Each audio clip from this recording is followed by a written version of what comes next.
Dark Souls, you mean bastard. I think I'm getting deeper into our abusive relationship.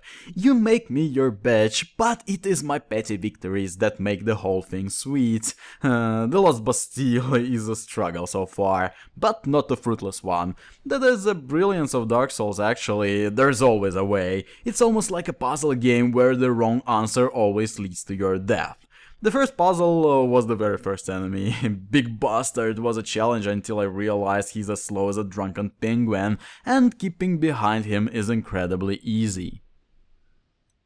After a couple of more of them were dealt with, the only opened way was into the tower, where upon entering I was immediately attacked by what seemed to be a dozen swordsmen and died. Thanks game, and it seems I wasn't the only one who found this bit challenging considering the amount of summoning signs nearby, and I hope I am not the only one who realized that mobs in Dark Souls have a rather shitty pathfinding.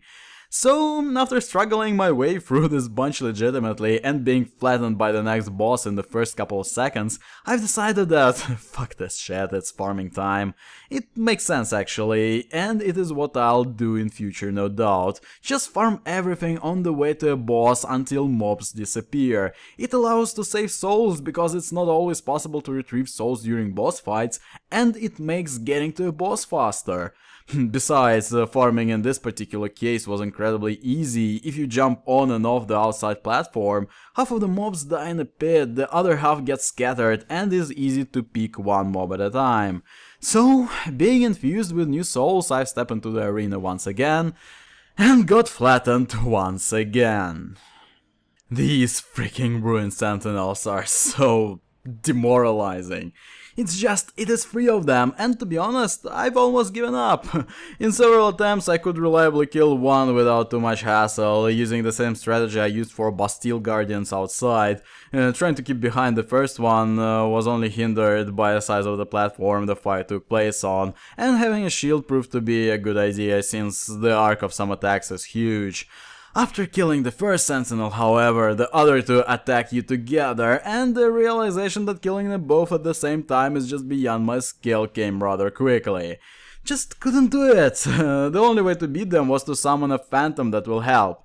And there is a summoning sign for a mage NPC nearby, but you can only summon when you're human, and I had only 3 human effigies at a time. So, only 3 attempts to kill a boss that shattered my undead ass about 1,000,000 times. The first attempt got killed while trying to drink an empty Estus flask. What a fucking idiot. Do you see what I mean when I say I was demoralized? Let's just move on. The second attempt, I wanted to make a pretty roll past a shield throw. What a fucking pants. Next.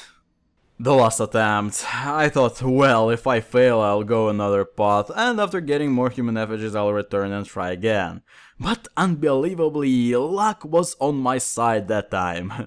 And it was sheer luck. I haven't done anything differently or incredibly skillful, it just so happened that I murdered them. It wasn't even me, it was my companion more than anyone else.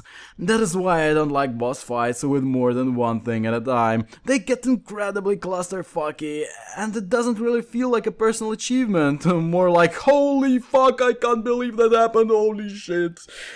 Same I felt here. I was flabbergasted, my head was spinning, hands shaking. It was a great relief more than a sense of victory. That is fine, but after killing the pursuer I got a sense of power out of it. After these guys, I just wanted to have a little lie down near a bonfire and cry myself to sleep.